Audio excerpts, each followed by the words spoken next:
The intent of this video is to go through and show you what happens when your batteries get to a low state of charge, almost down to the point of disconnect, and your grid is down.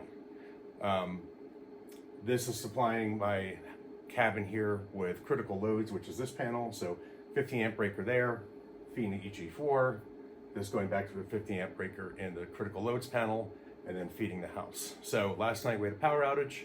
Our batteries got down to about 23%. Grid came back on.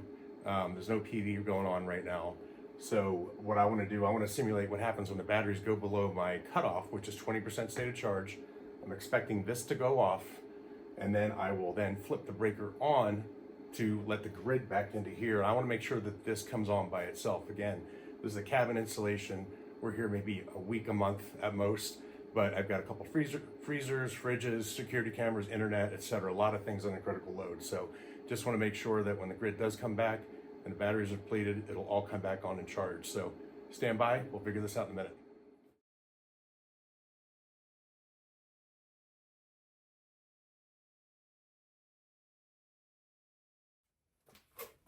While I'm waiting for this to shut off, I might as well explain a few things. I've got a 2P 16S battery with a JK 200 amp BMS. I've got two different projects going on here that I can interchange. One is a ESP project that takes data from the JK, turns it into CAN, feeds it into the inverter. That's worked great. There's a second project back here that works off of the Victron shunt. I can go ahead and take this CAN cable, plug it in place of the blue one, and I'll be working off of Victron. This is eventually what I'm going to probably use in the end state, because I'm going to separate these banks into two distinct banks with their own BMS. So that's probably my next step, but both of these projects are in the DIY solar form. They both work great. Advise you to check them out if you're running DIY packs. So what's interesting right now is that it hit 19% and it killed the power, but it did not shut the inverter down. So I'm not exactly sure what's going on here. There's no load, there's no percentage, a lot of fan noise.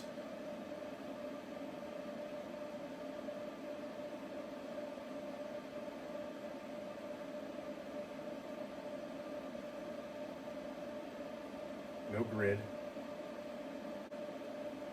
So 23% was my end of day on grid, end of day discharge, and 20% was my discharge cutoff.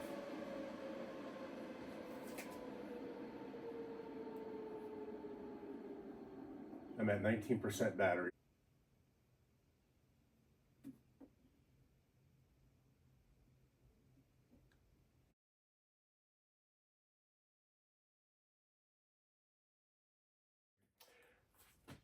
So what I did figure out is that it got down to 90% SOC.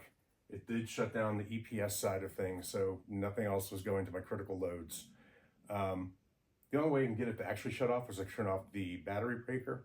So I'm assuming at this point that it's still pulling from the BMS or the batteries, even though I really can't see it, but some very, very low dribble charge. Not exactly sure. Not sure what type of standby it is, but it's very minimal. Now, I'm going to go back to the point, we're at the point where everything was shut off because it got below my stated charge, so didn't power anything to critical loads. I'm going to go ahead and turn on the grid breaker that powers this, and we'll see what happens. I expect it to get loud. Actually, I'm going to disconnect this. This is my dehumidifier. I'm going to expect it to get loud because it'll start charging the battery, so we'll see what happens.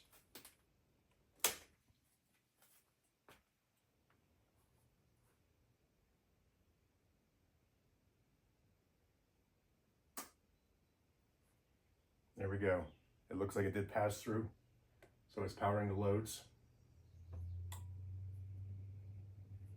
And it is starting to charge the batteries. So that did work.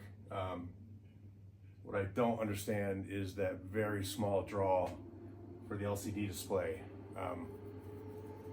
Why the inverter still stayed on. I don't understand that yet, so I gotta dig into that more. But pretty cool, it worked. Batteries go dead below your stated discharge. Grid's down, grid power's back on. Everything comes back, including charging your batteries. So pretty good. Thank you.